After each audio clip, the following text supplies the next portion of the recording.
सलामकुम। तो हम कुछ क्वेश्चंस करते हैं, स्टार्ट करते हैं with the early past paper. और आज हम करेंगे मई जून 2023 का P1 का वेरिएंट 1। सही है, तो स्टार्ट करते हैं विद द फर्स्ट क्वेश्चन। कह रहा है वर्कआउट 1234.4 डिवाइड बाय 8। सही है, तो इसको आप कन्वर्ट कर लो पहले फ्रैक्शन में। तो ये हो जाएगा 1234.4। ये हटाया आपने पॉइंट, नीचे वन आ गया और ज़ीरो। ठीक है, ये हो गया 1234 344 अपॉन 10 और डिवाइड बाय 8। और हमने पढ़ा है कि जब आप डिवाइड का साइन हटाओगे और मल्टीप्लाई करोगे तो ये हो जाएगा 1/8। ठीक है, तो ये हो गया 10 मेरे पास। ये मल्टीप्लाई क्रॉस कैंसिल कर दो इसको, तो 8, 2 4 ज़ा 8 और 2 6 ज़ा 12, 2 1 ज़ा 2 और 2 6 ज़ा 12, 2 1 ज़ा 2 और ये क्या हो गया 2 12 ज़ा नहीं 2 6 ज़ा 12, 2 1 ज़ा 2, 2 7 ज़ा 14, 2 2 ज़ा 4। तो ये आ गया 6172/10। ठीक है, तो ये क्या बन गया 617.2। ठीक है, आई होप क्लियर है। अब ये सॉल्व कर लेते हैं। 3/7 ऑफ 56 मतलब मल्टीप्लाई बाय 56। तो 7 1 ज़ा 7, 7 8 ज़ा 56। तो क्या आंसर आ गया 24। 8 3 ज़ा 24। अच्छा, यहाँ पे हमने गलती कर दी फर्स्ट क्वेश्चन में। हमने फर्दर सिंप्लीफाई नहीं किया इसको। ठीक है, तो ये क्या हो गया 2 से एक और कैंसिल होगा, 2 2 ज़ा 4, 2 3 ज़ा 6 और 2 9 ज़ा 2 8 ज़ा 16। ठीक है, बल्कि ये आएगा ज़ीरो आएगा पहले यहाँ पर। 2 8 ज़ा 16। ठीक है, और 2 6 ज़ा 12। फर्दर सिंप्लीफाई करेंगे, 2 1 ज़ा 2 और 2 1 ज़ा 2 और 2 5 ज़ा 10, 2 4 ज़ा 8 एंड 2 3 ज़ा 6। ठीक है, तो ये क्या बचा यहाँ पर 1543/10। तो इसका आंसर क्या आ गया 154.3। 154.3 इज द आंसर। ठीक है, आगे बढ़ते हैं। अब क्या बोल रहा है क्वेश्चन 2 पार्ट ए में, write down the fraction of this 3/3 square that is shaded. सही है, तो भाई खुद देख लो यार, हमारे पास कितने बॉक्सेस हैं 1 2 3 4 5 6 7 8 9, 9 है ना। अब इन 9 में से कितने शेड हुए हैं ये हमें जानना है। तो आप खुद देख लो, ये पूरा शेड हुआ हुआ है 1। सही है, और ये हाफ है और ये भी हाफ है, तो हमारे पास इन दोनों को मिला के 2 हो गए शेड।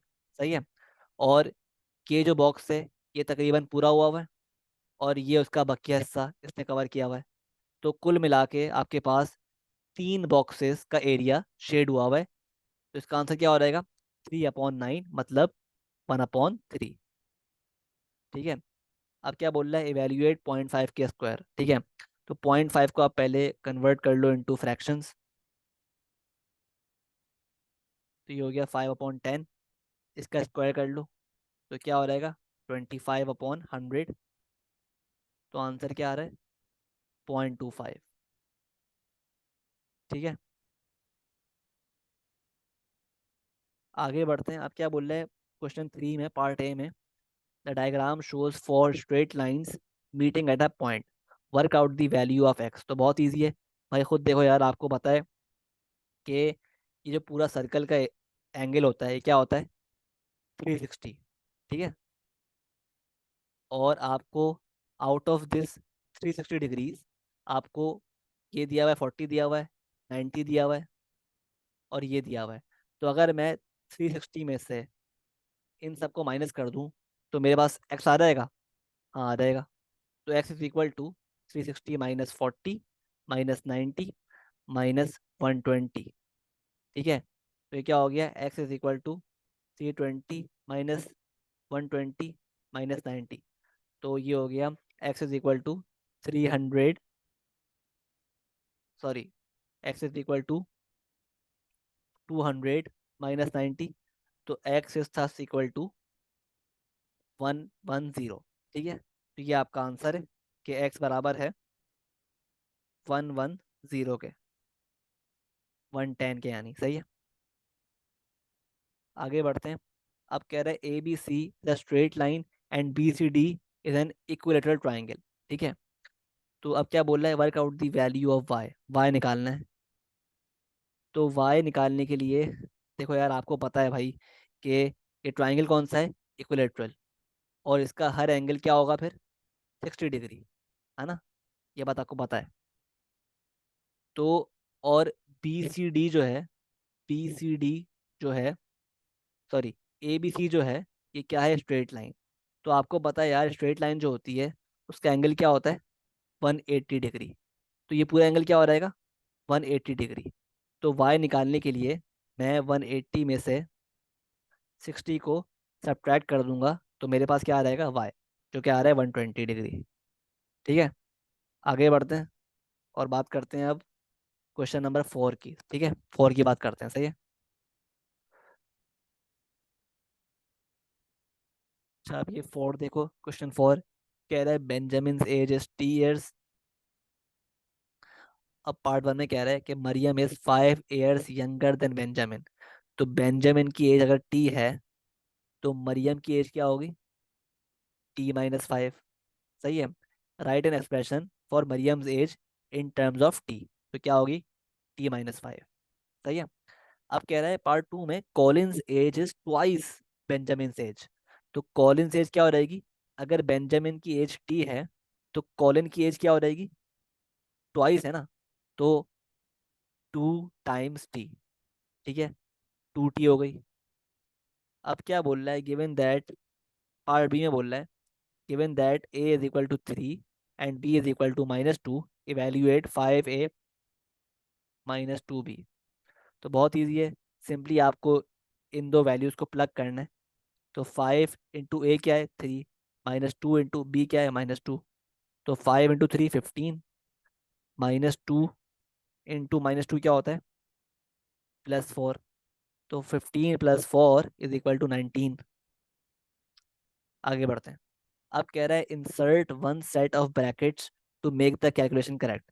अब देखो, इसमें आपका जो टेस्ट हो रहा है ना चीज़, वो टेस्ट हो रही है बॉड मास की एप्लीकेशन। ठीक है, अब देखो, हमें पता है यार, बॉड मास में ब्रैकेट पहले ओपन होता है, फिर उसके बाद हम डिवाइड करते हैं, मल्टीप्लाई करते हैं, ऐड करते हैं, और इन दी एंड हम सब्ट्रैक्ट करते हैं। तो 9 कब आएगा यहाँ पर, ठीक है, यहाँ पे 9 कब आएगा, अगर हम, ठीक है, ऐड करने बेसिकली। तो अगर मैं, लेट से, for the sake of understanding, मैं ब्रैकेट ऐड करता हूँ यहाँ पर, तो अब इसको सॉल्व करके चेक कर लो आप। 3 + 5 × 2 -7, क्या आंसर आ रहा है। तो ऑब्वियसली पॉट मास के अकॉर्डिंग पहले आपका ब्रैकेट सॉल्व होगा, मतलब 10 - 7, और फिर उसके बाद एडिशन परफॉर्म होगा, 13 - 7। तो क्या मेरे पास 9 आ रहा है, तो नहीं आ रहा, मतलब आपने ब्रैकेट गलत जगह अप्लाई किया है। सही है, तो लेट से अगर मैं ब्रैकेट यहाँ पे अप्लाई करता हूँ, 3 + 5 × 2 -7। अब चेक कर लो, ये हो गया 8 × 2 - 7, तो ये हो गया 16 - 7। अब आ रहा है 9, तो 16 - 7 मेरे पास क्या होता है, 9 ही होता है। ठीक है, तो इससे पता चला कि आपने अब की बार ब्रैकेट सही जगह अप्लाई किया है। ठीक है, तो ब्रैकेट यहाँ पे अप्लाई होगा। ठीक है, आगे बढ़ते हैं पार्ट बी की तरफ। पार्ट बी में क्या बोल रहे हैं आपसे,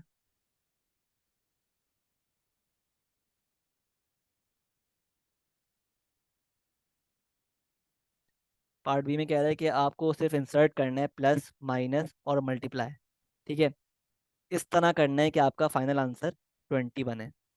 तो लेट्स सी, अगर मैं प्लस यहाँ लगाता हूँ, मल्टीप्लाई यहाँ लगाता हूँ और माइनस यहाँ लगाता हूँ, तो 20 आ रहा है। लेट्स सी, तो ये हो गया 3 + 10 -7, 13 - 7। तो इससे तो नहीं आ रहा आंसर आपका। ठीक है,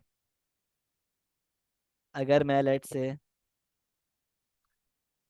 मल्टीप्लाई यहाँ लगाता हूँ, प्लस यहाँ लगाता हूँ, माइनस यहाँ लगाता हूँ, तो अब क्या आएगा? 15 + 2 - 7। तो अभी भी आपका जो है वो आंसर 20 नहीं आ रहा। तो लेट्स से, अगर मैं इन दी एंड,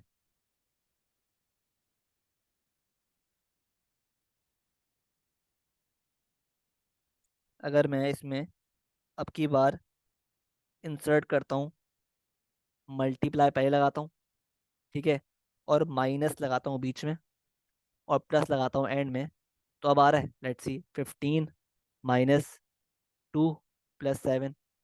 तो -2 + 7 क्या होता है? +5 हो गया। तो अब मेरा आंसर 20 आ रहा है, तो मतलब यही आपकी सही इंसर्शन है। ठीक है, आई होप क्लियर है। आगे बढ़ते हैं। अब क्या बोल रहा है? Complete the pattern so that A B is the only line of symmetry. ठीक है, मतलब इस तरह आप पैटर्न कंप्लीट करें कि सिर्फ ए बी जो है आपकी लाइन ऑफ सिमेट्री हो। ठीक है, तो इसके लिए किस तरह करेंगे आप? इसके लिए आप क्या करोगे कि इसको बेसिकली आपको बस इस पार्ट को आपको रिफ्लेक्ट करना है along this line A B. तो कर लेते हैं। तो ये चला गया इस तरफ यूं, और ये आ गया इस तरफ। ठीक है, और ये चला गया यूं। ये आपने पैटर्न कंप्लीट कर लिया। ठीक है, सही, आई होप क्लियर है। ठीक है, तो इस तरह आपको बस सिंपली पैटर्न को कंप्लीट करना था। आगे बढ़ते हैं। अब क्या बोल रहा है? A hexagon has rotational symmetry of order 6। ठीक है, the perimeter of the hexagon is 30 centimetre. Draw a sketch of the hexagon labelling the lengths of the sides. ठीक है, तो यार इसको करने के लिए एक बात समझ लो भाई, कि उसने आपको क्या बताया पहले? उसने आपको एक हिंट दी है। उसने आपको ये बताकर ना कि हेक्सागोन की रोटेशनल सिमेट्री 6 है। उसने आपको हिंट दी है बेसिकली कि ये एक रेगुलर हेक्सागोन है।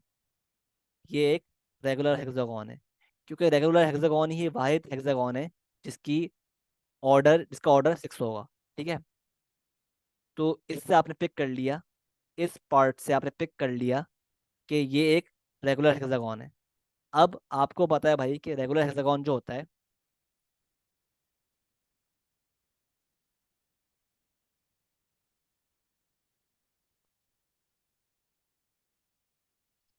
रेगुलर हेक्सागोन जो होता है 1 2 3 4 5 6, नहीं,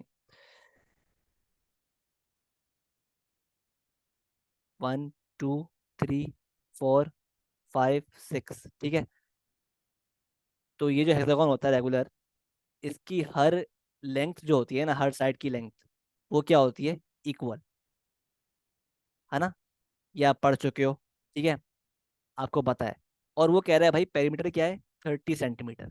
ठीक है, 30 सेंटीमीटर का मतलब है कि ये पेरीमीटर जो है x + x + x + x + x + x, मतलब 6x बराबर है 30 के।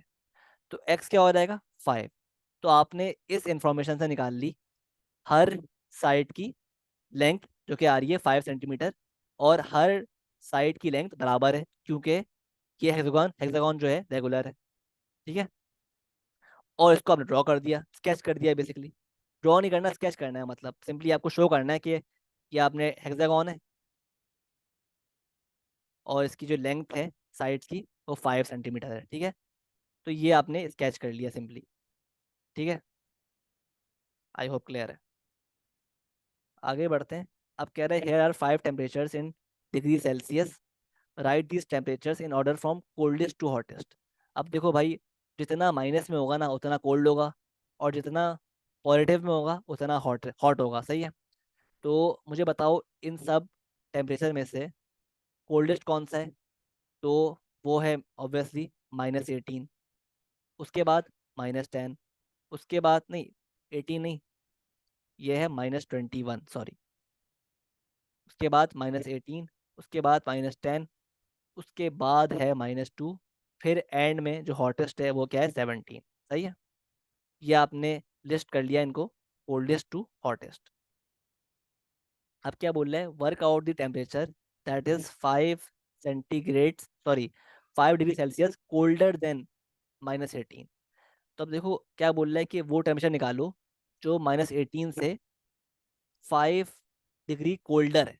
मतलब आपको बेसिकली माइनस आपको बेसिकली 18 में, -18 में 5 को सब्ट्रैक्ट करना है फर्दर। तो -18 -5 का आप करते हो, क्या आंसर आएगा, -23 आएगा। ठीक है। और यही जो टेम्परेचर है जो कि 5 डिग्री कोल्डर है देन -18। ठीक है। अब क्या बोल रहे हैं क्वेश्चन 8 में, a rope is cut into 3 pieces with lengths in the ratio this. ठीक है। द लेंथ और shortest piece of rope is 180। अब देखो, आपको उसने शॉर्टेस्ट जो रोप है उसकी लेंथ दी हुई है। अब मुझे बताओ इस सब में से शॉर्टेस्ट रेशो कौन सा है। तो ऑब्वियसली 3 है। तो मतलब ये 3 इस शॉर्टेस्ट लेंथ को डिनोट कर रहा है। तो अगर मैं इन सब रेशोज को ऐड कर दूं तो मेरे पास टोटल पार्ट्स कितने आ रहे हैं, 5 + 4 9 + 3 12। ठीक है। तो इसका मतलब क्या हुआ कि 3 आउट ऑफ 12 पार्ट्स मेरे पास हैं ऑफ टोटल। टोटल जो है लेंथ है वो अननोन है, ठीक है, हमें दी भी नहीं है। तो 3 out of 12 parts of the total जो कि अननोन है वो दिया हुआ है उसने हमें 180। तो 3x/12 अपॉन 12 इंटू 180 क्या है, 12 = 180 है। तो 3 × 3, 3 × 4 = 12। ये हो गया x = 180 × 4, जो कि आ रहा है मेरे पास 180 × 4 क्या आ रहा है, 32, 720। तो 720 है total length of the rope, सही है। अब क्या बोल रहे हैं, find the length in centimetre of the longest piece of rope. Longest क्या है मेरे पास, ये वाली रोप 5, इसका रेशो 5 है। मैं क्या कर दूंगा, 5 upon total part multiply by the total length. तो ये हो गया आपके पास 6 × 2 = 12, 6 × 1 = 6, 2 120, 2 × 2 2 6 = 12, 0। 65 सा क्या होता है, 65 सा 300। ठीक है। तो 300 आपका आंसर है for the longest piece of rope. ठीक है। आई होप क्लियर है। और पार्ट 2 में क्या बोल रहे हैं आपसे, पार्ट 2 में कह रहे हैं फाइंड द टोटल लेंथ। हम निकाल चुके हैं 720, इसको डिवाइड कर दो 100 से, तो आपके पास क्या आएगा, 7.2 मीटर्स। ठीक है। आगे बढ़ते हैं। अब क्या बोल रहे हैं, the diagram shows triangles A and B, describe fully the single transformation that maps triangle A on to triangle B. ठीक है। अब देखो यार, ये जाहिर सी बात है, देख के लग रहा है कि जो ए को रोटेशन, सॉरी ए को ट्रांसफॉर्मेशन मैप कर रही है ट्राइंगल बी पे, वो क्या है, रोटेशन। सही है।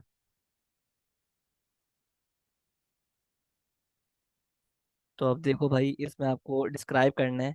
तो ऑब्वियसली ये साफ जाहिर है कि रोटेशन है। तो इसमें आपको क्या निकालना पड़ेगा, सेंटर ऑफ रोटेशन और डायरेक्शन। ठीक है। कि क्लॉकवाइज हो रही है या एंटी क्लॉकवाइज हो रही है। ठीक है। और कितने डिग्री हो रही है, सही है। तो भाई आप खुद देखो यार, आपको अगर सेंटर फाइंड करना है ना, तो इसके दो तरीके हैं, या तो आप गैस करो सेंटर, ठीक है, या तो आप बकायदा with the help of instruments centre find करो, ठीक है। तो हम इसमें गैस करते हैं। तो आप खुद चेक करो यार, ये जो ये ऑब्जेक्ट है और ये इमेज है, ठीक है।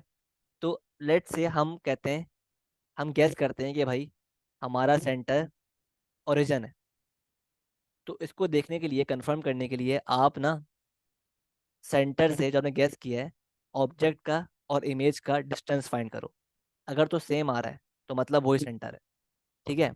तो अब लेट से मैं ये डिस्टेंस चेक करता हूँ, तो ये क्या है, एक डायगोनल है ऑफ द बॉक्स। अब ये चेक करता हूँ, ये भी सेम है, ठीक है।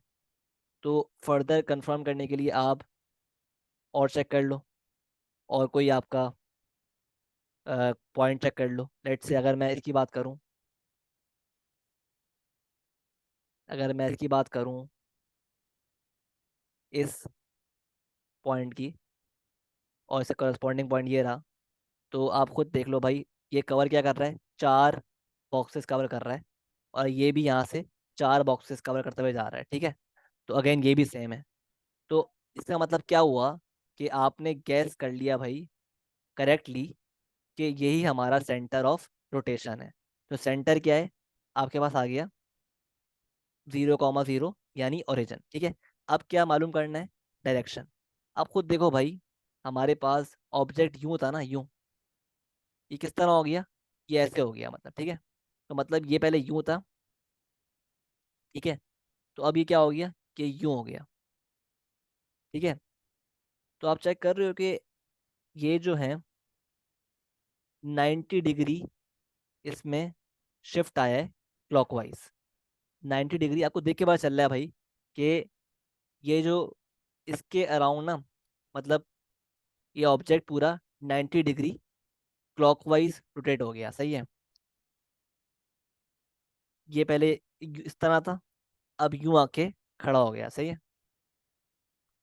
तो आप खुद ऑब्जर्व कर रहे हो भाई कि ये क्या है, 90 डिग्री क्लॉकवाइज रोटेशन, ठीक है। तो इसका आंसर क्या हो गया भाई, ये एक रोटेशन है अलोंग सेंटर 0,0 और 90 डिग्री क्लॉकवाइज, ठीक है। इसके आपको मिल जाएंगे 3 मार्क्स। आगे बढ़ते हैं। अब क्या बोल रहा है क्वेश्चन 10 में कि वर्कआउट दिस, ठीक है। तो इसके लिए आप क्या करोगे, पहले इस मिक्स्ड नंबर को कन्वर्ट करोगे इनटू इम्प्रॉपर फ्रैक्शन। तो ये हो गया 3 × 3 +1 4/3 मल्टीप्लाई बाय 8/9, ठीक है।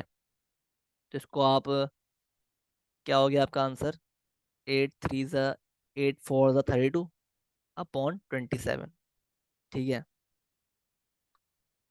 तो आंसर रिक्वायर्ड है मिक्स्ड नंबर में। तो 32 अंदर आ गया, 27 बाहर आ गया। तो 27 1 × 27, और ये हो गया 12 - 7 क्या होता है, 12 - 7 इज 4, नहीं 5, 5 होता है, ठीक है। और 0 आ गया, ठीक है। तो इस तरह आपने मिक्स्ड नंबर फाइंड कर लिया। तो ये हो गया 1 5/27। ये आपका आ गया mixed number for question 10 part A. अब क्या बोल रहा है, has a Kate has a bunch of grapes, ठीक है। और she ate 1/4 of the grapes in the morning and 2/3 of the grapes in the afternoon. Work out the fraction of the grapes that she has not eaten, ठीक है। अब देखो भाई, उसके पास bunch of grapes है, मतलब उसके पास एक पूरा पार्ट है, ठीक है। इस वन पार्ट में से, वन होल में से उसने इतना खाया मॉर्निंग में और इतना खाया आफ्टरनून में, ठीक है।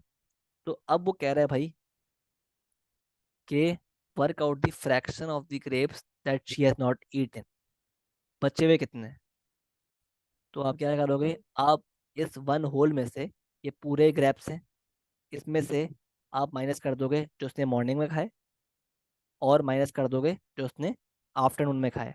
तो आपका आंसर क्या आएगा, लेट्स सी। तो 1/4, 1 -1/4 -2/3। तो आंसर क्या आ रहा है, लेट्स सी। पहले एलसीएम ले लेते हैं। तो एलसीएम आ रहा है 12। तो ऊपर आ गया 12 -3 माइनस ये आ गया 8। तो 12 -3 -8 क्या बन रहा है?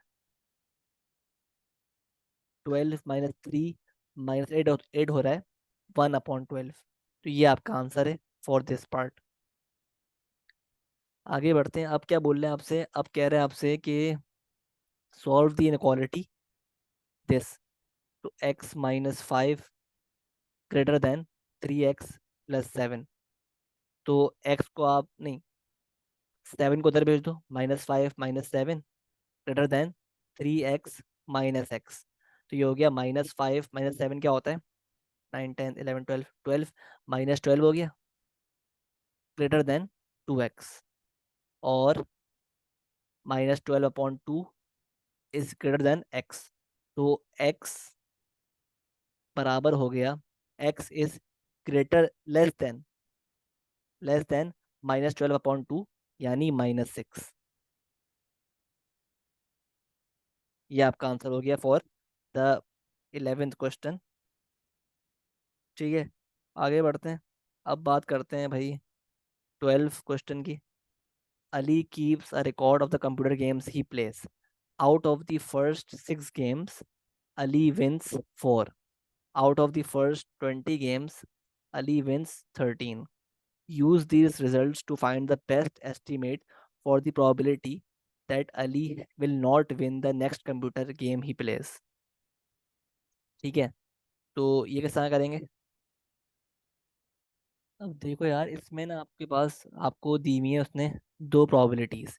एक दी हुई है आउट ऑफ फर्स्ट 6 गेम्स, और एक दी हुई है आउट ऑफ फर्स्ट 20 गेम्स।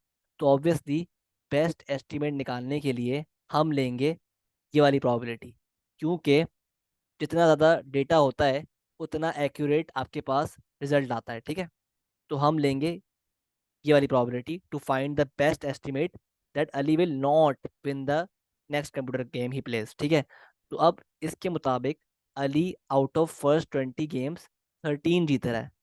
तो विन की probability क्या है? 13/20। तो लॉस्ट की क्या होगी, मतलब नॉट विन की? ऑब्वियसली 7/20, मतलब 1 - 13/20। ठीक है, तो ये है लॉस्ट की probability, और यही हम probability अली की है that Ali will not win the next computer game he plays, 7/20। ठीक है, अब क्या बोल रहे हैं? A spinner is spun n times, the spinner lands on red 14 times, the relative frequency of the spinner landing on red is 0.2। ठीक है, अब देखो रिलेटिव फ्रीक्वेंसी का मतलब क्या होता है? It is same as the probability, it is called probability. ठीक है, अब क्या बोल रहे हैं कि स्पिनर एन टाइम्स स्पन किया गया है, उसमें से 14 टाइम्स रेड पे लैंड किया है। तो उसकी प्रोबेबिलिटी क्या है? 0.2। तो 14/, the total times it is spun, यानी एन की प्रोबेबिलिटी क्या आ रही है? 0.2। तो 14 = 0.2 n। तो n is equal to 14 divide by 0.2, यानी 14 मल्टीप्लाइड बाय 0.2 क्या होता है? 2/10 ना। तो ये हो जाएगा 10/2। Answer is 70। ठीक है, n is equal to 70। I hope clear है किस तरह निकाला हमने। ठीक है, तो बी का आंसर है 70। आगे बढ़ते हैं 13th क्वेश्चन की तरफ। 13 के पार्ट ए में बोलता है the bearing of Ming field from Lenten is 156। Calculate the bearing of Lenten from Ming field. ठीक है, तो अब ये क्या बोल रहा है बेसिकली, कह रहा है कि यार बेयरिंग हमेशा हम निकालते हैं नॉर्थ से, सही है? तो लेट्स से हमारे पास ये नॉर्थ है, ये नॉर्थ है। ठीक है, और क्या बोल रहे हैं? ये होता है 90 डिग्री, और कहीं यहाँ पे आएगा 156 डिग्री, है ना। तो कह रहा है कि bearing of Ming field from Lenten is 156। ठीक है। ठीक है, तो आपके पास ये जो है वो है, लेट से ये है लेंटन एल, और लेंटन से the bearing of Ming field from Lenten is 156। तो ये आपके पास लेट से मिंग फील्ड है एम। ठीक है, ये एम सही है। तो Ming the bearing of Ming field from Lenten is, बता दिया उसने क्या है, 156। अब ऑब्वियसली ये अगर 90 डिग्री होता है तो ये क्या हो जाएगा, ये हो जाएगा 156 - 90, 66। ठीक है। और अब क्या बोल रहा है कि calculate the bearing of Lenten from Ming field, मतलब हमें मिंग फील्ड से लेंटन की बेयरिंग निकालनी है, जो कि क्या बन रही है, हम स्टार्ट करेंगे नॉर्थ से और एंड होंगे लिंटन की लाइन तक, यहाँ तक सही है। तो यहाँ तक तो बन रहा है हमारा 270। ठीक है। तो निकालने के लिए बेयरिंग हमें ये एंगल मालूम करना होगा, जो कि आप खुद देखो, ये जो है लाइंस क्या है, आपस में पैरेलल हैं। तो जो एंगल ये होगा वही एंगल ये भी होगा। तो हम क्या करेंगे, बेसिकली मिंग फील्ड की जो जो बेयरिंग ऑफ लेंटन है फ्रॉम मिंग फील्ड वो क्या हो जाएगी, 270 + 66, यानी 270 + 66, यानी निकाल लेते हैं, 270 + 66, 7 + 6 क्या होता है, 8 9 10 11 12 13, 13। तो क्या आंसर आ रहा है, 336 डिग्रीज। ठीक है, ये आपका आंसर है, फॉर पार्ट है। अब क्या बोल रहा है आपसे, on a map the distance between Lenton and Mingfield is 4.5 centimetre. The actual distance between Lenton and Mingfield is 9 kilometre. Find the scale of the map in the form 1:n। Part B देख लो भाई, आपसे कह रहा है कि the distance between Lenton and Mingfield is, Mingfield क्या है भाई, 4.5 सेंटीमीटर मैप पर है डिस्टेंस। ठीक है। एक्चुअल में क्या है, 9 किलोमीटर। तो देखो आपको पता है यार कि 1 किलोमीटर बराबर होता है 100 मीटर्स के, 1000 मीटर्स के। और 1 मीटर बराबर होता है 100 सेंटीमीटर के। तो 1 किलोमीटर कितने के बराबर होगा, कितने सेंटीमीटर के बराबर होगा, तो 1000 × 100 सेंटीमीटर के बराबर होगा। सही है। तो हमें क्या करना पड़ेगा, हमें स्केल निकालने के लिए मैप का, हमें क्या करना पड़ेगा, हमें इन दोनों यूनिट्स को सेम करना पड़ेगा। तो अगर हम 9 किलोमीटर को कन्वर्ट कर दें इंटू सेंटीमीटर, तो क्या बन जाएगा, 9 × 1000 × 100, तो याद आएगा 9 और 5 जीरो आ जाएंगे, 1 2 3 4 5 सेंटीमीटर। ठीक है। अब इसको आप क्या करो, इसका रेशो निकाल लो, 4.5/9, 1 2 3 4 5। ठीक है। तो इस लिहाज से अगर आप निकालोगे तो आपके पास क्या बन जाएगा, 4.5, इसका मतलब क्या हुआ, 4.5 डिवाइड बाय 9, 5 0, 3 4 5, मतलब 45/10 वी कैन से। ठीक है। Multiplied by 1/9, 5 0। ठीक है। इसको आप बेसिकली सॉल्व कर लो, सिंप्लीफाई कर लो पहले तो। 5 8 9 45, 5 2 10, और ये हो गया 9 1 9, और 9 1 9, और 5 0 5। ठीक है। और ये हो गया 1/2 इंटू दिस नंबर, 2 और 5 0। तो ये क्या बन गया, 1/200,000। ठीक है। तो इसका मतलब क्या होता है, डिवाइड मतलब 1/200,000, क्या मतलब हुआ? 1/200,000। तो ये आपका आ गया scale of the map, 1/200,000। I hope clear है किस तरह निकाला हमने, सही है।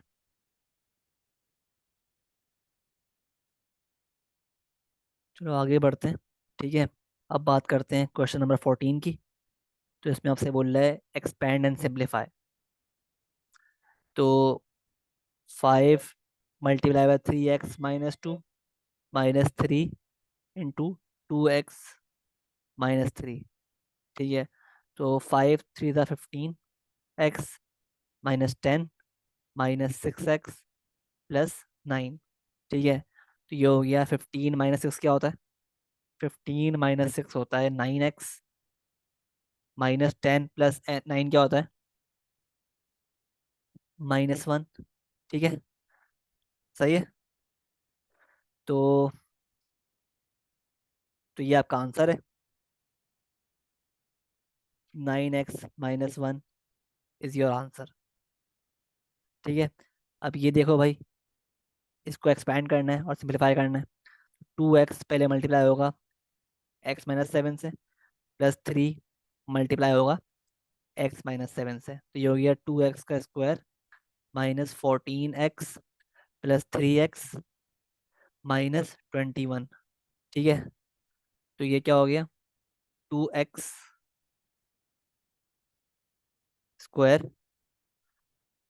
-14 +3 क्या होता है?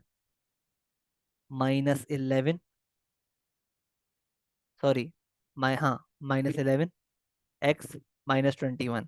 ठीक है, तो ये आपका हो गया, ये एक्सपेंड हो गया, सिंप्लीफाई हो गया। ठीक है, 2x² -11x -21, ये आपका 14 का आंसर है। ठीक है, देखो क्यों उसने लिखा नहीं है ना, बेसिकली उसने लिखा है एक्सपेंड और सिंप्लीफाई करना, तो इसके आगे मजीद सिंप्लीफाई होना इसका पॉसिबल नहीं है। तो ये आपका आंसर है 2x² -11x -21। ठीक है, आगे बढ़ते हैं। क्या बोल रहा है? These are the first 4 terms of a sequence, find in find an expression in terms of n for the nth term of the sequence. ठीक है, अब देखो यार, इसमें आप चीज़ ऑब्जर्व करो, एक ये एक सीक्वेंस है, तो इस सीक्वेंस में जो दो टर्म्स हैं उनके दरमियान डिफरेंस क्या आ रहा है? 7 और 1 के दरमियान डिफरेंस क्या आ रहा है? आप खुद देख लो, 6 का आ रहा है। और अगर मैं बात करूं 13 और 7 के दरमियान डिफरेंस क्या आ रहा है? अगेन क्या आ रहा है? 6 का।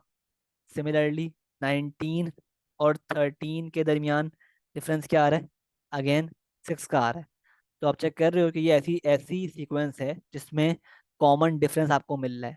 ठीक है, तो इसको हम बोलते हैं, ये बेसिकली क्या है? एक अरिथमेटिक प्रोग्रेशन, एपी।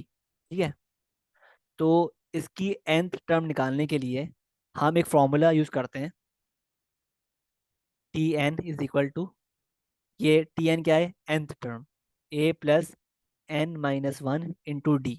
अब यहाँ पे a क्या है? a बेसिकली जो फर्स्ट टर्म है इस सीक्वेंस की ऑफ एपी। ठीक है, और d क्या है? Common difference. तो मेरे पास a क्या है इस टर्म का? 1, और n - 1, और d क्या है? d है बेसिकली कॉमन डिफरेंस। ठीक है, तो हमने अभी चेक किया था, क्या आ रहा था? 6। तो इसकी क्या हो गया? 1 + 6n - 6। ठीक है, तो ये हो गया 1 - 6 5 तो ये हो गया 6n - 5। ये आ गई इसकी nth term of this sequence. ठीक है, 6n - 5। ठीक है, तो हम एक अरिथमेटिक प्रोग्रेशन की, यानी एपी की, इस फॉर्मूले के थ्रू बेसिकली हम अप्लाई करते हैं, फाइंड करते हैं nth टर्म। सही है, आई होप क्लियर है। आगे बढ़ते हैं। अब इसमें क्या बोल रहा है 16 में कि ओ एम एन एक सर्कल है, सेक्टर है of a circle centre O. ठीक है, ओ एन 20 है, and the area of sector is 30 pi. अब कह रहे हैं find the value of x. अब जो बताओ मुझे भाई कि जो एरिया ऑफ सेक्टर होता है उसका फॉर्मूला क्या होता है? Theta upon 360 multiplied by pi r square. तो एरिया हमें दिया हुआ है 30 पाई, और थीटा हमें निकालना है x upon 360 into pi. R हमें दिया हुआ है रेडियस 20 का स्क्वायर। ठीक है, तो एक्स फाइंड कर लो आप। तो ये क्या हो जाएगा? 30 पाई इंटू 360। ऑब्वियसली देखो पाई पाई कैंसिल हो गया, तो क्या बचा? 30 is equal to x upon 360 into 20 का स्क्वायर क्या होगा? 400, है ना? 20 का स्क्वायर क्या होता है? 400। ठीक है, तो इसको आप 10 से कैंसिल कर दो। 10 4 ज़ा 40, 0। 10 3 ज़ा 30, 10 6 ज़ा 60। ठीक है, तो ये हो गया आपके पास। और ये और सिंप्लीफाई कर दो। अब जा रहा है 2 से, 2 2 ज़ा 40, 2 20 ज़ा 40, 2 1 ज़ा 2, 2 18 ज़ा 36, 2 10 ज़ा 20, 2 9 ज़ा 18। ठीक है, तो ये हो गया 30 is equal to x upon 9 multiply by 10। तो 9 को आप यहाँ से इधर ले जाओ, तो 30 इंटू 9 क्या हो गया? 270 होता है। ठीक है, 10x। तो x बराबर हो गया आपके पास 270 अपॉन 10 यानी 27 डिग्री। x क्या आ गया आपके पास? 270 डिग्री। ठीक है, आई होप क्लियर है। सही है, तो ये था आपके पास क्वेश्चन नंबर 16। आगे बढ़ते हैं। और अब क्या बोल रहे हैं 17 में? The planet the mass of planet Saturn is 5.6 into 10 की पावर 26, और मास ऑफ वीनस क्या है? 4.9 इंटू 10 की पावर 24। अब क्या बोल रहा है? Calculate the difference in mass between Saturn and Venus. ठीक है, give your answer in standard form. ठीक है, तो हमें इनका डिफरेंस निकालना है। तो सैटर्न का मास ये रहा 5.7 इंटू 10 की पावर 26, माइनस क्या बोल रहा है वीनस का मास 4.9 इंटू 10 की पावर 24। अब देखो यार, इसमें आपको क्या करना है बेसिकली, आपको अब आप खुद देख लो यार, इसमें कॉमन क्या निकल रहा है? इस पूरे ब्रैकेट में कॉमन क्या निकल रहा है? तो कॉमन निकल रहा है हमारे पास 10 की पावर 24। तो यहाँ क्या बचा? 5.7 इंटू 10 की पावर 2 बचा, है ना? -4.9।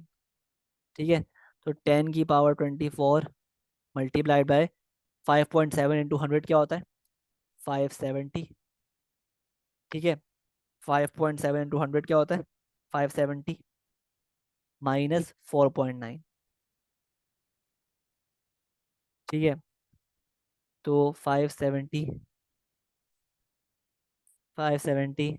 सही है। तो 570 में से अगर आप माइनस कर दो 4.9, क्या बनता है?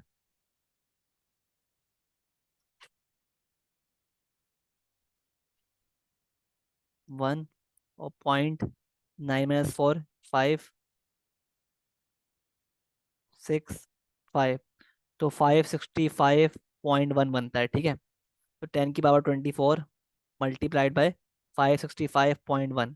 अब देखो आपको पता है भाई स्टैंडर्ड फॉर्म में जवाब देना है आपको। तो स्टैंडर्ड फॉर्म हमेशा क्या होती है, किस फॉर्म में होती है? ए इंटू 10 की पावर एक्स। ठीक है, यहाँ पे जो ए होता है ना, ये लाई करता है बिटवीन 0 एंड 10। सही है, तो स्टैंडर्ड फॉर्म में आपके पास जो ए होगा वो लाई करेगा बिटवीन 0 एंड 1, 0 एंड 10। तो यहाँ पर तो जो ए है वो क्या है? 565 है। तो हम क्या करेंगे, 565.1 है ना इंटू 10 की पावर 24, तो हम क्या करेंगे, हम इस पॉइंट को ना 1 2 दो प्लेसेस लेफ्ट शिफ्ट कर देंगे, तो ये बन जाएगा 5.651 इंटू 10 की पावर। और क्योंकि हमने दो प्लेसेस बैकवर्ड शिफ्ट किया है, तो हमारा जो वो है ना, हमारा जो पावर है एक्सपेरिमेंट की, ये +2 हो जाएगी, 10 की पावर 26। तो इसका आंसर क्या है, 5.651 इंटू 10 की पावर 26 kg। ठीक है, ये आपका आंसर है। सही है, तो आगे बढ़ते हैं। क्या बोल रहा है कि rearrange the formula to make x the subject. सही है, तो ये y = √x+2/3 है। तो आप क्या करो, पहले तो take square on both sides, तो ये कैंसिल हो गया, स्क्वायर से ही कट गया। तो y² = x+2/3, तो ये हो गया 3y² = x+2। तो x बराबर हो गया 3y² - 2 के। ये आपका आंसर हो गया। अब क्या बोल रहा है 19 में कि A and B are points on the circumference of a circle, center O। सही है, TA और TB टेंजेंट्स हैं। Show that triangles OBT and OAT are congruent. ठीक है, OBT and OAT are congruent. ठीक है, तो हम किस तरह शो करेंगे, पहले तो आप ये समझो भाई, जो जो क्या कहते हैं, जो ये एंगल्स है ना, जो ये एंगल्स हैं, वो सब क्या, वो दोनों क्या होंगे, सेम होंगे। ठीक है, ये दोनों एंगल्स, बल्कि 1 मिनट रुक जाओ। तो इसका आंसर क्या होगा भाई, आपको बेसिकली प्रूव करना है कि ट्राइंगल OBT और OAT कॉन्ग्रुएंट है, मतलब इक्वल है। सही है, तो आप पहले बोलोगे भाई कि जो लाइन OB है बराबर है OA के, तो OB बराबर है OA के। और आपको ऑब्वियसली 3 मार्क का है, तो आपको इसका रीज़न भी मेंशन करना पड़ेगा, लिखा हुआ भी है। सही है, तो ये बोलोगे आप कि रेडियस ऑफ द सर्कल, जब ही इक्वल है दोनों। सही है, फिर आप बोलोगे भाई कि लाइन BT और AT बराबर है, BT और AT बराबर है, क्यों, क्योंकि both are tangents from the same common point. ठीक है, फिर आप बोलोगे कि ये जो एंगल है, मतलब एंगल BOT बराबर है एंगल AOT के, क्योंकि line OT acts as angle bisector. ठीक है, तो इसके आपको 3 मार्क्स मिल जाएंगे, क्योंकि आपने यहाँ पर based on the based on the side side angle. ठीक है, तो आपने based on the side angle side property आपने प्रूफ कर दिया कि ये दोनों ट्राइंगल्स क्या हैं, इक्वल हैं, कॉन्ग्रुएंट हैं। आगे बढ़ते हैं। अब क्या बोल रहे हैं 20th में कि FX जो है वो ये है, F इनवर्स मांग रहा है इसका। तो बहुत ईजी है, क्या करते हैं, हम स्टेप्स लिखवाए थे मैंने आपको। First, make FX y 10 + 7x। Now second step, make x the subject, तो y - 10/7। सही है, तो x बराबर हो गया y - 10/7 के। Now replace x by F inverse x and y by x। तो ये आपका आ गया F इनवर्स x। ठीक है, आगे बढ़ते हैं। अब क्या बोल रहे हैं, the diagram shows two rectangles,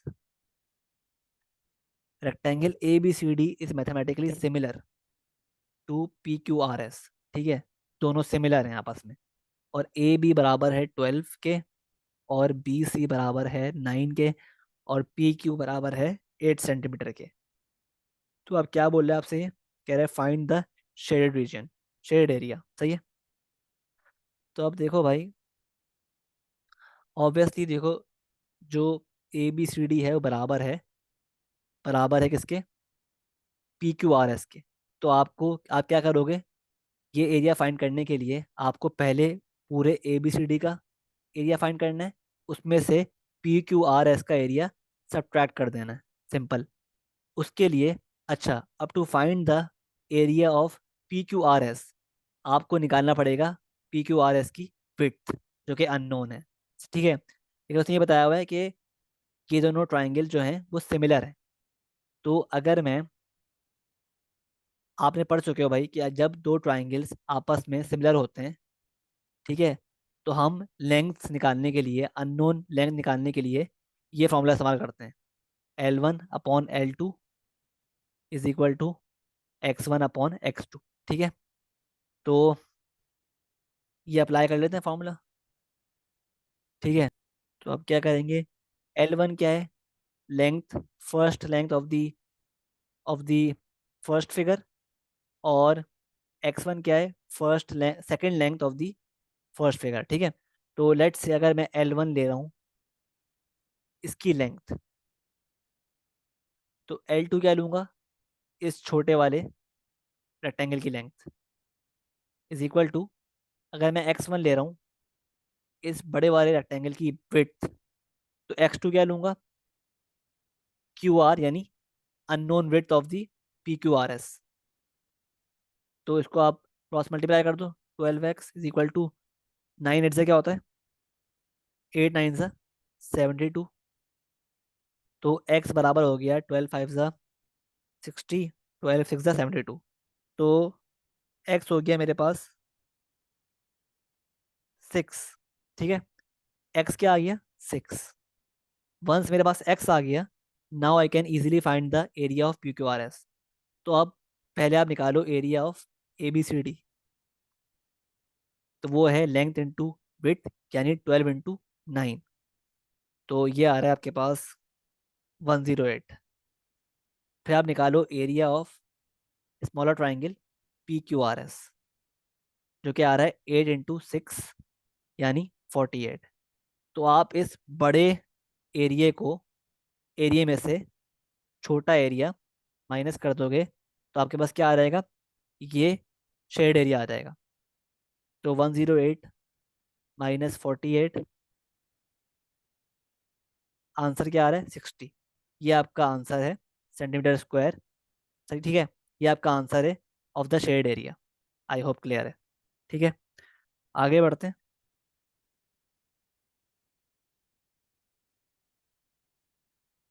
और अब बात करते हैं इस क्वेश्चन की। इसमें क्या बोल रहा है, फैक्टोराइज। तो 7y + 2xy, सही है। तो आप क्या करो, 7y, यहाँ से अगर y कॉमन लेते हैं, y 7 + 2x माइनस, यहाँ से कॉमन ही निकल रहा है कुछ। तो आप एक काम करो, आप इसको पहले अरेंज करो थोड़ा बहुत। 7y - 21 +2xy - 6x। अब देखते हैं, 7 कॉमन निकल रहा है, y - 3 +2 कॉमन निकल रहा है, और x कॉमन निकल रहा है, तो y - 3। अब देखो आपके पास ब्रैकेट सेम हो गए ना, सही है। अब कर लो फैक्टोराइज, तो क्या बन जाएगा, 7 + 2x इंटू y - 3। ये आपका आंसर है, ठीक है। अब ये क्या बोल रहा है, 3a² - 12b², ठीक है। तो अब इसमें से कॉमन क्या निकल रहा है, 3 कॉमन निकल रहा है, तो 3a² - 4b², ठीक है। आपको बताया कि a² - 4b² का मतलब क्या है,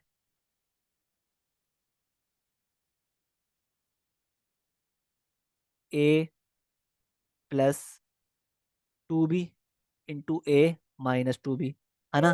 तो ये क्या हो गया, 3a + 2b into a - 2b, ठीक है। तो ये आपका आंसर हो गया, 3 × a + 2b into a - 2b। ये आपका आंसर है for this part B.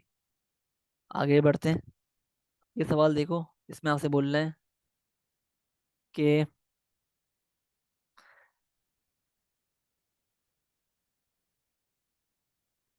The attendance at a cricket match is 36,000 correct to the nearest thousand. ठीक है, तो ये जो नंबर है ना, ये करेक्ट हुआ हुआ है टू द नियरेस्ट थाउजेंड। ठीक है, अब क्या बोल रहा है, write down the minimum number of people at the cricket match. अब देखो मिनिमम नंबर कैसे आएगा। देखो आपको पता है यार कि अगर आप 36,000 नंबर है आपके पास, तो ये करेक्ट हुआ हुआ है टू द नियरेस्ट थाउजेंड। मतलब अगर मैं इसको, ये कम से कम भी क्या होगा, अगर लेट से मैं इसको करता हूँ 35,500, तो मुझे बताओ अगर मैं इस नंबर को राउंड ऑफ करूँ तो ये बनेगा। हाँ बनेगा। लेकिन अगर मैं इससे एक नंबर भी कम करता हूँ, अगर मैं इस नंबर से एक नंबर भी कम करता हूँ, लेट से 35,499 करता हूँ, तो अब मुझे बताओ क्या ये, अगर हम इसको करेक्ट टू थाउजेंड करें, नियरेस्ट थाउजेंड, तो क्या ये बनेगा? ऑब्वियसली ये नहीं बनेगा, बल्कि ये बनेगा 35,000। ठीक है, तो इससे क्या पता चला कि हमारे पास जो मिनिमम नंबर है ना, which can be corrected to 36,000, वो क्या है? 35,500। ठीक है, आई होप क्लियर है। अब क्या बोल रहे हैं, the number of males attending the match is 21,000 correct to the nearest 500। Correct to the nearest 500। ठीक है, find the maximum number of females that could be attending the cricket match। अच्छा, part B में क्या बोल रहे हैं, the number of mails, ठीक है, बता दिया उसने। अब क्या बोल रहा है, find the maximum number of females that could be attending the cricket match. अब देखो वो बोल रहे हैं find the maximum number of females. अब मैक्सिमम नंबर ऑफ फीमेल्स निकालने के लिए जो कि मैच अटेंड कर रही हैं, हमें क्या करना पड़ेगा, हमें मैक्सिमम नंबर ऑफ अटेंडेंस में से minimum number of male attendance, minimum number of male attendance subtract करनी होगी। ठीक है, मैक्सिमम नंबर ऑफ फीमेल्स निकालने के लिए हमें मैक्सिमम नंबर ऑफ अटेंडेंस में से minimum number of male attendance निकालनी पड़ेगी टू फाइंड आर आंसर। अब देखो भाई, हमारे पास क्रिकेट मैच में पहले हम ये निकाल लेते हैं। ठीक है, तो अब देखो यार, हमारे पास क्रिकेट मैच में 36,000 लोग आए हैं करेक्ट टू नियरेस्ट थाउजेंड। ठीक है, अब इसमें मिनिमम क्या होगा, मिनिमम होगा इसमें 35,500, जो कि करेक्ट टू है 36,000। और इसमें मैक्सिमम क्या होगा, मैक्सिमम होगा 36,499, जो कि अगेन क्या हो रहा है, करेक्ट टू 36,000। तो हमारे पास जो मैक्सिमम नंबर ऑफ अटेंडेंस है ना इन द क्रिकेट मैच, वो क्या है, 36,500, 36,499। सही है, 36,499। ठीक है, और अगर मैं बात करूं यहाँ पर खाली मेल अटेंडेंस की, तो वो क्या है, करेक्ट टू नियरेस्ट 500। इसका मतलब क्या होता है कि 500 करेक्ट टू नियरेस्ट 500 है, तो इसका मतलब ये है कि अगर 250 से ऊपर है ना, तो हमारे पास 250 से ऊपर है तो बन जाएगा 500, वरना बन जाएगा 0। ठीक है, ये मतलब है इसका। तो लेट से हमारे पास ये जो है वो क्या है, 21,000। हमें चाहिए इसका मिनिमम नंबर, तो किस तरह निकालेंगे भाई, ये इस तरह आएगा कि आप 500 में से 500 को डिवाइड बाई 2 करो, क्या आ गया, 250 आ गया ना, 250 को इसमें से सब्ट्रैक्ट कर दो, तो 21,000 में से 250 को सब्ट्रैक्ट करोगे क्या आ जाएगा, 20,750। ठीक है, ये आपका आ गया minimum number of male attendance. सही है।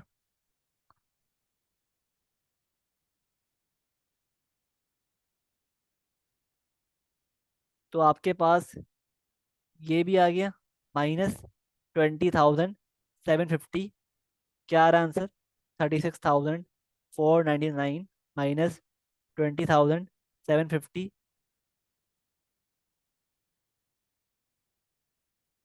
क्या आ रहा है? 14 - 7, 7 होता है।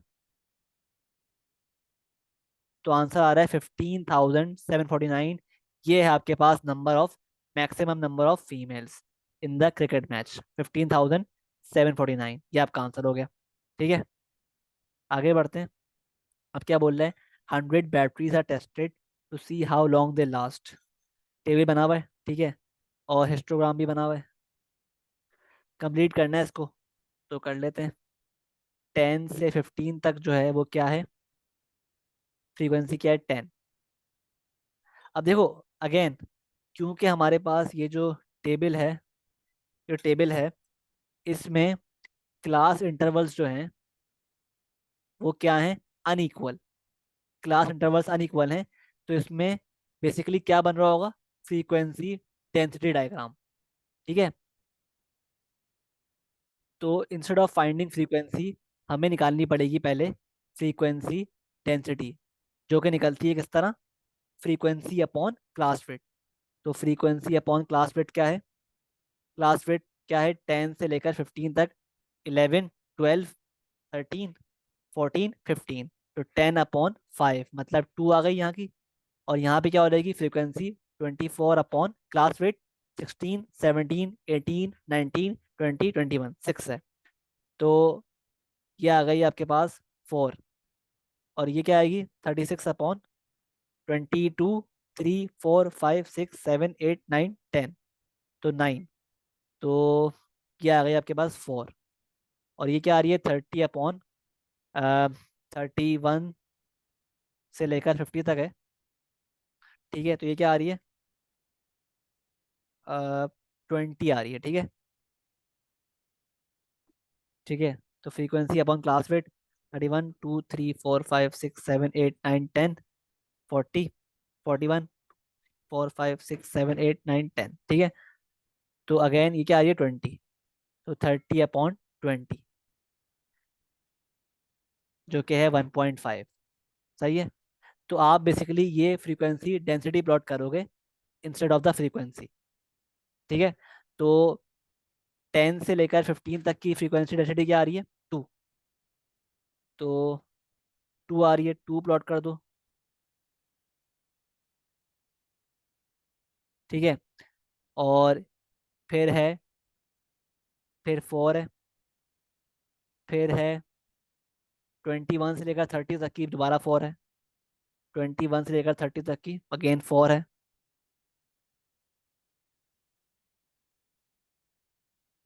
ठीक है, सब प्लॉट कर दिया आपने। फिर 30 से लेकर 50 तक की क्या है? 1.5 यहाँ पे। ठीक है, तो इस तरह आपने पूरी प्लॉट कर the frequency density diagram, complete कर दिया। ठीक है, आई होप क्लियर है। अब आगे बढ़ते हैं। अब क्या बोल रहा है कि find the value of A and value of B. तो A, x⁻b raise to 3, 27, x⁻4। ठीक है, तो ये क्या हो गया? a⁻3 और x⁻3b is equal to 27 x⁻4। तो आप कंपेयर कर दो कोफिशेंट को विद द कोफिशेंट। तो 27 बराबर है a⁻³ के। तो a हो गया आपके पास √27, जो क्या आ रहा है? 3। और b क्या आ रहा है? b के लिए आप कंपेयर कर दो the variable with the variable. तो x⁻3b बराबर है x⁻4 के। तो 3b बराबर है 4 के, और b है 4/3। ठीक है, ये आपके आंसर्स हैं। आगे बढ़ते हैं। ये कह रहा है ए पॉइंट है और बी एक और पॉइंट है, मिड पॉइंट निकालना है। तो बहुत ईजी है, -2 + 4/2 कॉमा 3 + 7/2। तो क्या आ रहा है, -2 + 4 क्या होता है, +2, 1 आ गया, और ये आ गया 5, 1,5। ठीक है, क्या क्या बोलते हैं, अब क्या बोल रहे हैं। अब देखो पार्ट बी में क्या बोल रहा है, पार्ट बी में आपसे बोल रहा है, पार्ट बी में सिंपली बोल रहा है आपसे कि line L is the locus of points, line L is the locus of the points that are equidistant from A and B. अब देखो आपने पढ़ चुके हो यार, आप पढ़ चुके हो चैप्टर में कि अगर आपके पास दो पॉइंट से आपको लोकस ऑफ पॉइंट्स चाहिए हो तो आप क्या करते हो, आप ड्रॉ करते हो परपेंडिकुलर बाइसेक्टर, सही है। तो अगर मेरे पास ये एक लाइन है, ये पॉइंट ए है और ये पॉइंट बी है, तो आप इसका ड्रॉ कर दोगे एक परपेंडिकुलर बाइसेक्टर जो कि बेसिकली इसके मिड पॉइंट से पास कर रहा होगा। ठीक है, तो अब क्या बोल रहा है कि आप फाइंड करें लाइन एल की इक्वेशन। तो लाइन एल क्या है, बेसिकली ये परपेंडिकुलर बाइसेक्टर है लाइन एल, सही है। तो ये पास कर रहा है मिड पॉइंट से, जो कि हम निकाल चुके हैं 1,5। अब हमें निकालना है इसका gradient to find its equation. तो अब मेरे पास जो ए पॉइंट है वो क्या है, -2,3, और बी पॉइंट है वो क्या है, 4,7। तो इसका निकालते हैं पहले ग्रेडियंट। तो ग्रेडियंट ऑफ ए बी क्या है, y2 - y1/x2 - x1।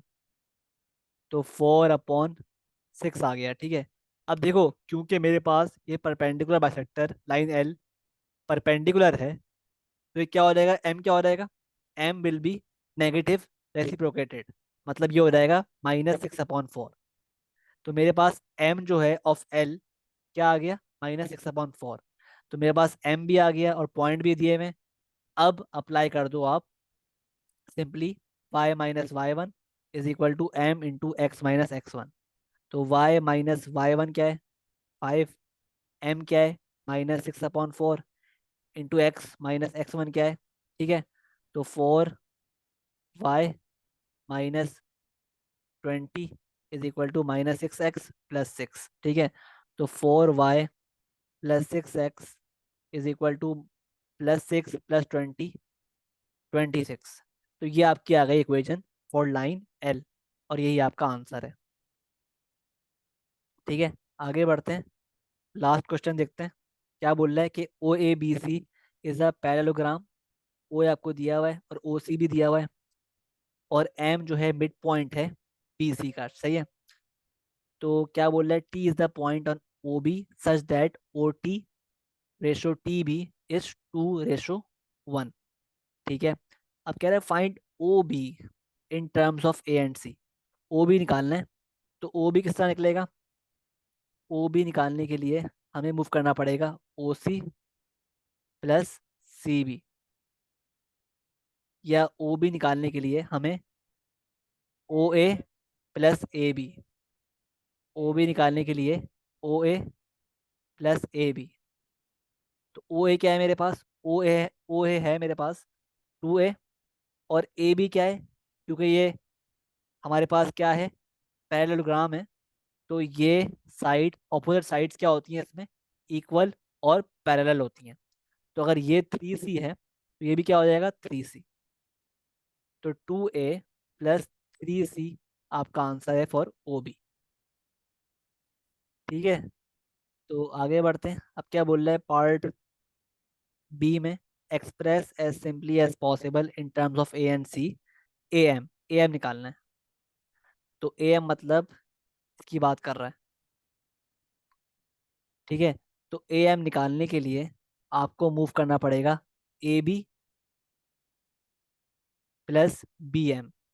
अब देखो ए बी तो हमारे पास है मौजूद, ए सी है। बी एम निकालने के लिए आपको पता है भाई कि एम क्या है, मिड पॉइंट है ना। तो ये क्या होगा, बी एम और एम सी क्या होगा, 1:1, है ना। तो और मेरे पास बी सी क्या है पूरा, बी सी जो है मतलब जो सी बी है, सी बी वो सेम एज ओ ए है, मतलब ओ ए टू है, टू ए है मेरे पास, तो सी बी भी क्या होगा, टू ए। तो मेरे पास अगर मैं बी एम निकालना चाहूँ, बी एम निकालना चाहूँ मैं, तो मेरे पास एम बी क्या होगा पहले तो, एम बी होगा 1/2 ऑफ सी बी यानी टू ए। तो एम बी क्या हो गया मेरे पास एम बी हो गया ए। ठीक है, तो बी एम क्या हो जाएगा, माइनस है। ठीक है, तो ए एम निकालने के लिए आप क्या करोगे, A B plus B M. A B हमारे पास क्या है, थ्री सी, और बी एम क्या है, माइनस है। तो ए एम क्या आ गया, थ्री सी माइनस है। ठीक है, आई होप क्लियर है। आगे बढ़ते हैं। अब कह रहा निकालो भाई ए टी। ए टी किस तरह निकालेंगे, ए टी मतलब ये। तो ए टी निकालने के लिए पहले हमें किस तरह मूव करना पड़ेगा, A B plus B T. ठीक है, तो हमने अभी पार्ट वन में निकाला O B, two A plus three C था। ठीक है, तो अगर मैं यहाँ हम इस तरह मूव कर लेते हैं, ज़्यादा इजी रहेगा। ए ओ प्लस ओ टी, तो ए टी बराबर है,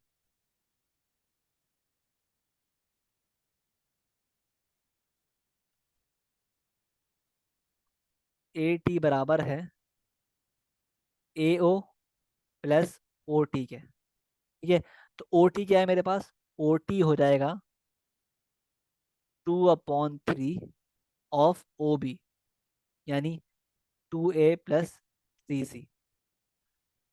तो ये बराबर हो गया 4a प्लस 6c/3 के। ठीक है, तो ओ टी आ गया।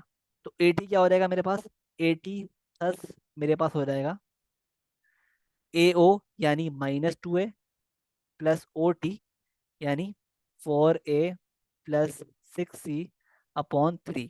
ठीक है, तो ये आपके पास आ जाएगा। इसको आप सिंप्लीफाई कर लो further, -2a plus 4a,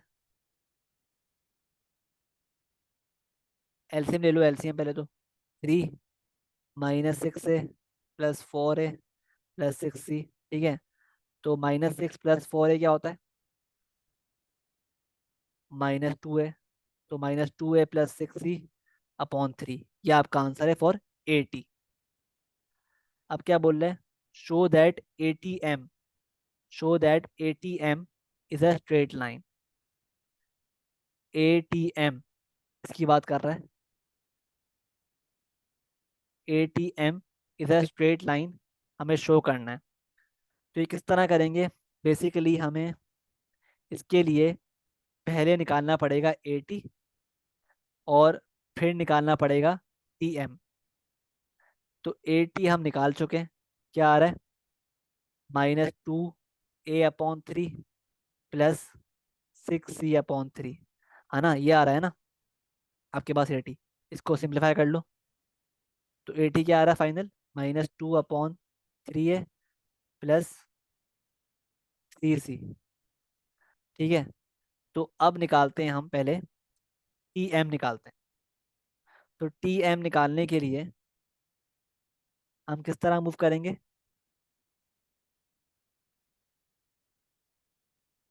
T M निकालने के लिए हम मूव करेंगे कुछ इस तरह, T B plus B M. ठीक है, तो T B plus P M, B M क्या हो जाएगा, टी बी आ रहा है 1/3 multiplied by 2a plus 3c। ठीक है, जो कि हमारे पास ओ बी है, 2a प्लस 3c/3। और बी एम क्या है, बी एम हमारे पास है माइनस है। ठीक है, तो ये आ गया हमारे पास टी एम, जो कि आ रहा है 2a प्लस 3c -3a। तो इसका मतलब है 2 -3 क्या होता है, -a, प्लस 3c/3। तो टी एम क्या आ रहा है, माइनस ए प्लस 3c/3, मतलब -1/3a प्लस 3/3c, मतलब -1/3a प्लस सी। ठीक है, तो ये हमारे पास क्या है, टी एम आ गया। तो अब देखो भाई, हमें प्रूफ करना है कि ए टी एम स्ट्रेट लाइन है। तो उसके लिए हमें प्रूफ करना पड़ेगा कि जो ए टी पॉइंट है ना, वो बेसिकली क्या है, के टाइम्स टी एम है। ठीक है, अगर ये हमने प्रूफ कर लिया, तो हमने प्रूफ कर लिया भाई कि ए टी एम स्ट्रेट लाइन है। तो आप खुद देख लो भाई, ए टी क्या है, -2/3 ए प्लस 3c। और टी एम क्या है, टी एम क्या है, -1/3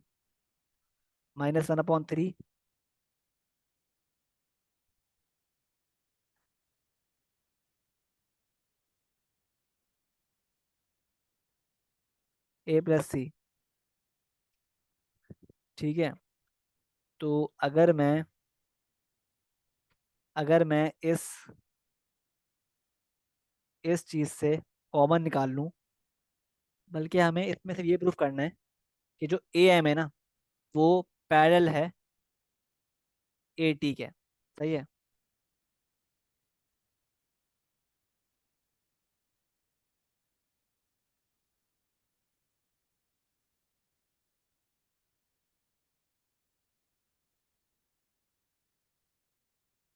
जो ए एम है ना, हम निकाल चुके हैं ए एम, इसलिए इजी है।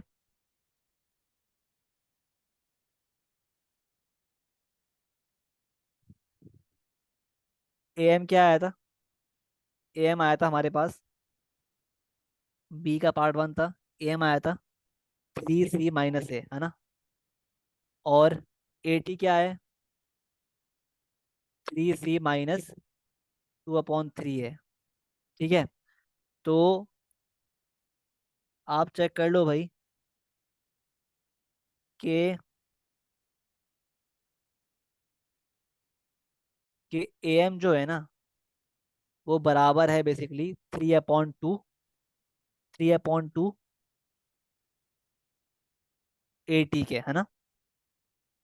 तो थस हमारा ये प्रूफ हो गया भाई कि एटीएम जो है वो स्ट्रेट लाइन है। ठीक है, आई होप क्लियर है।